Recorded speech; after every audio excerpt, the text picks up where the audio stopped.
कुछ वाकयात, कुछ बातें इतनी हैरान कुन होती हैं कि उन पर यकीन करना मुश्किल होता है। लेकिन इंसानी तारीख ऐसे भयानक मगर सच्चे वाकयात से भरी पड़ी है जिनको सुनकर आदमी के रोंगटे खड़े हो जाएं। आज की वीडियो में हम आपको तारीख से ऐसी ही 5 सच्ची मगर चौंका देने वाली कहानियां सुनाने जा रहे हैं जो शायद इससे पहले आपने कभी नहीं सुनी होंगी।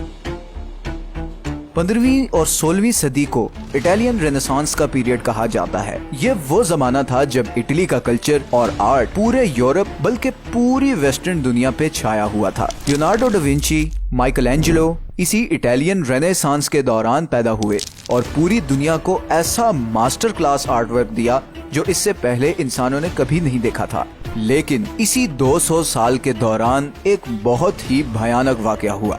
1494 में यूरोप में एक ऐसी बीमारी फैल गई जिसने लोगों को रियल लाइफ ज़ॉम्बीज बना दिया। ये ऐसी खतरनाक बीमारी थी जिसमें आदमी के सर और चेहरे से सारा गोश्त आहिस्ता आहिस्ता उतर जाता था। जरा सोचें कि हर तरफ आपको ऐसे लोग नजर आते थे जिनमें किसी का नाक नहीं था, किसी का कान नहीं था और किसी के तो पूरे चेहरे पे गोश्त ही नहीं होता था। उस जमाने में फ्रांस और इटली में यह नजारा बहुत आम था। अगर आप उस जमाने में यूरोप जाते तो ऐसा लगता जैसे हर तरफ हॉरर मूवीज वाले ज़ॉम्बीज फिर रहे हों। इस बीमारी का नाम है सिफिलिस और ये एक सेक्सुअली ट्रांसमिटेड डिजीज है। उस टाइम पर एंटीबायोटिक्स डिस्कवर नहीं हुए थे और इसीलिए सिफिलिस एक जानलेवा बीमारी थी। ये बीमारी सबसे ज्यादा प्रोस्टिट्यूट्स में पाई जाती थी और इसीलिए 16वीं सदी के बाद इंग्लैंड और यूरोप में प्रोस्टिट्यूशन को सख्ती से रेगुलराइज करना शुरू कर दिया गया। कुछ लोगों का ये भी ख्याल है कि ये एक डिवाइन पनिशमेंट थी उस बेहूदगी पर जो उस टाइम यूरोप में फैली हुई थी। खैर 1906 में पहली बार इस बीमारी का एंटीडोट डिस्कवर हुआ और फाइनली इंसानों को इस बीमारी और इसके सिम्टम्स से निजात मिल गई। दूसरी कहानी है हेनरी हॉवर्ड होम्स की, जिसे H.H. होम्स के नाम से भी जाना जाता है और ये अमेरिका के पहले और बदनाम तरीन सीरियल किलर्स में से एक है। होम्स पर तकरीबन 200 लोगों के कत्ल का इल्जाम है। होम्स 1861 में न्यू हैम्पशायर में पैदा हुआ। कहा जाता है कि उसे बचपन से ही स्केलेटन्स और मौत से एक अजीब सी ऑब्सेशन थी। स्टूडेंट लाइफ में होम्स काफी ब्राइट स्टूडेंट था और उसने यूनिवर्सिटी ऑफ मिशिगन से मेडिकल डिग्री में ग्रेजुएशन की और फिर 1886 में शिकागो में एज अ फार्मासिस्ट जॉब शुरू की। कुछ ही सालों में उसने उसी फार्मेसी को खरीद लिया और फिर उससे आने वाले पैसों से 1890 में शिकागो में एक होटल की कंस्ट्रक्शन शुरू की जहां पर वो एक घिनौना खेल खेलने जा रहा था। इस होटल को ऐसे डिजाइन किया गया था कि इसके सारे दरवाजे सिर्फ बाहर से ही खुल सकते थे और एक और अजीब बात ये थी कि इस होटल में कोई खिड़की भी नहीं थी, जिसकी वजह से यहाँ से फरार होना या भागना तकरीबन नामुमकिन था। सारे कमरे साउंड प्रूफ थे और हर कमरे के नीचे ऐसे बेसमेंट्स थे जहां पर मरने वालों की बॉडीज को डंप किया जाता था। इस होटल की कंस्ट्रक्शन के दरमियान होम्स ने बहुत से कंस्ट्रक्शन वर्कर्स को हायर किया और फिर उन्हें निकाल दिया और फिर नए वर्कर रखे ताकि किसी को क्लियर आइडिया ना हो कि वो क्या करने जा रहा है। ये होटल बाद में मर्डर कैसल के नाम से मशहूर हुआ। इस घिनौने खेल का आगाज हुआ 1893 में। असल में 1893 में शिकागो में एक बहुत बड़ा एग्जीबिशन होना था जिसमें पूरे अमेरिका से बड़ी तादाद में लोगों और खासकर यंग लड़कियों ने आना था। होम्स ने बड़े बड़े अखबारों में अपने होटल के एड्स छपवाए ताकि आने वाले टूरिस्ट्स उसको रेंट आउट कर सकें। बहुत सारे टूरिस्ट्स ने इस होटल के कमरे बुक करवाए, लेकिन इस होटल में आने वाला कोई भी टूरिस्ट जिंदा वापस नहीं जा सका। जब भी गायब होने वाले टूरिस्ट के रिश्तेदार या जानने वाले होटल पर आते तो होम्स उन्हें वो रजिस्टर दिखाता जहां पर उन सब टूरिस्ट्स की एग्जिट डेट होती थी। आहिस्ता आहिस्ता इस होटल के आसपास रहने वाले पड़ोसियों को ये बात खटकने लगी कि जो भी टूरिस्ट इस होटल में जाता है वो वापस बाहर नहीं आता। तकरीबन 200 लोग इस तरह गायब हो गए। अब पुलिस को भी थोड़ा शक होना शुरू हो गया कि कोई तो मसला है। फिर 1894 में तकरीबन 1.5 साल होम्स का पीछा करने के बाद आखिरकार पुलिस ने होम्स को गिरफ्तार कर लिया और उसने अपने सारे गुनाहों को कबूल कर लिया। उसके मुताबिक लोगों की हत्या करना उसका एक पैशन था जिसके बारे में वो कुछ नहीं कर सकता था। आखिर 1896 में 200 लोगों को बेदर्दी से मारने के इल्जाम में होम्स को फांसी दे दी गई। अगर ये कहानी आपके लिए खौफनाक थी तो अगला वाकया शायद आपके होश उड़ा देगा। सिर्फ 32 साल की उम्र में आधी से ज्यादा दुनिया को कंकर करने वाले अलेक्जेंडर द ग्रेट यानी सिकंदर आजम को कौन नहीं जानता। अलेक्जेंडर की मौत हमेशा से हिस्टोरियंस के लिए एक मिस्ट्री रही है।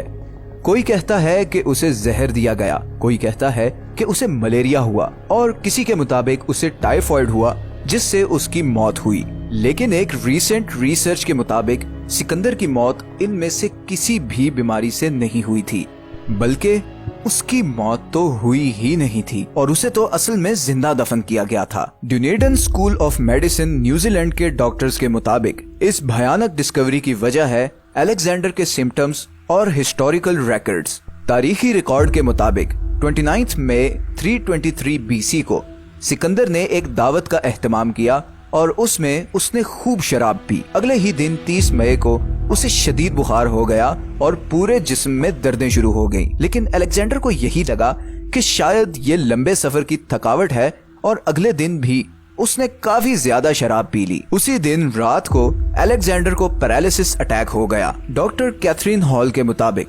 अलेक्जेंडर को असल में गिलेन बारे सिंड्रोम नामी ब्रेन डिसऑर्डर हुआ था, जिसमें आपके जिस्म का इम्यून सिस्टम अपने ही नर्वस सिस्टम पर अटैक करता है और उसके नतीजे में मरीज बिल्कुल पैरालाइज होकर रह जाता है। ये पैरालिसिस इतना सख्त होता है कि मरीज का सांस बहुत आहिस्ता हो जाता है और ये पता लगाना मुश्किल होता है कि आदमी जिंदा भी है कि नहीं, क्योंकि उस जमाने में डॉक्टर्स पल्स चेक नहीं करते थे बल्कि सांस के चलने या ना चलने से जिंदगी मौत का फैसला करते थे। ये बीमारी आज भी हर 1 लाख में से एक आदमी को होती है। तो डॉक्टर कैथरीन के मुताबिक अलेक्जेंडर की मौत की असल वजह थी सूडोथैनाटोस, जिसे फॉल्स डायग्नोसिस ऑफ डेथ भी कहा जाता है। अलेक्जेंडर को असल में पैरालिसिस हुआ था, मगर जब उसके साथियों ने देखा कि कई दिन गुजरने के बावजूद उसके जिस्म में कोई हरकत नहीं, तो उन्होंने उसे मुर्दा समझा और जिंदा ही दफना दिया। तो दुनिया के सबसे ताकतवर जनरल को जब दफनाया गया तो वो मरा नहीं था बल्कि शायद जिंदा था। चौथी कहानी है रोमन शहर पोम्पेई की, जो किसी जमाने में इस जमीन की अजीम तरीन सिविलाइजेशन में से एक था। लेकिन ये शहर मशहूर है उस हादसे की वजह से जो 79 AD में हुआ था, जब अगस्त की एक दोपहर को ये पूरा शहर माउंट वेसुवियस से आने वाले लावे और राख में दबकर तारीख में गुम हो गया। सिर्फ 12 घंटों में 16,000 के करीब लोग दम घुटने की वजह से मारे गए। पोम्पेई के हादसे के बारे में तो बहुत से लोग जानते हैं, मगर पोम्पेई से भी बुरा अंजाम हुआ था उसके पड़ोसी शहर हरक्यूलेनियम का। हरक्यूलेनियम उस जमाने में अमीर रोमन्स के लिए एक पिकनिक स्पॉट था, जहां पर वो जुए, शराब और प्रोस्टिट्यूशन के लिए टाइम गुजारने आते थे। पोम्पेई से सिर्फ 11 मील दूर हरक्यूलेनियम भी माउंट वेसुवियस से आने वाली वोल्केनिक ऐश के नीचे दब गया। मगर इससे भी ज्यादा भयानक चीज ये हुई कि हरक्यूलेनियम एक सुपर हीटेड पायरोक्लास्टिक फ्लो का भी निशाना बन गया। पायरोक्लास्टिक फ्लो असल में उस गैस को कहते हैं जो वोल्केनो के फटने से निकलती है। इसकी रफ्तार 450 मील तक होती है और इसका टेम्परेचर तकरीबन 1000 डिग्री तक होता है। ये गैस इतनी गर्म होती है कि इसकी जद में आने वाली हर चीज चंद सेकंड्स में ही पिघल जाती है। ऐसे ही कुछ हुआ हरक्यूलेनियम में रहने वालों के साथ। इस गैस की वजह से सिर्फ चंद सेकंड्स में लोगों की स्किन लिटरली बॉयल हो गई और उनके दिमाग और खोपड़ियां फट गईं। इतना खौफनाक मंजर शायद ही तारीख में कभी देखा गया होगा। पोम्पेई और हरक्यूलेनियम में मरने वाले कई लोगों की बॉडीज 18वीं सदी में डिस्कवर हुई। आज भी इन बॉडीज को देखकर ऐसा लगता है कि ये डिजास्टर इतना अचानक था कि शायद लोगों को भागने के लिए चंद सेकंड्स भी नहीं मिले। आज की वीडियो की आखिरी कहानी है नैनकिंग मैसेकर की। ये बात है 13 दिसंबर 1937 की, जब जापानीज आर्मी ने चाइना के उस वक्त के कैपिटल नैनकिंग पर कब्जा कर लिया। अगले 6 हफ्तों में लगभग 3 लाख चाइनीज को बुरी तरह कत्ल किया गया। मरने वालों में बूढ़े, बच्चे और औरतें भी शामिल थे। इस वाकये को रेप ऑफ नैनजिंग्स भी कहा जाता है, क्योंकि मशहूर ये है कि जापानीज फौजियों ने मारने से पहले औरतों और इवन बच्चों का भी रेप किया। ये इस कदर डिस्टर्बिंग और भयानक घटना है कि तारीख में इसकी मिसाल नहीं मिलती। कभी कभी यकीन नहीं आता कि ताकत और इंतकाम के नशे में इंसान किस हद तक गिर जाते हैं।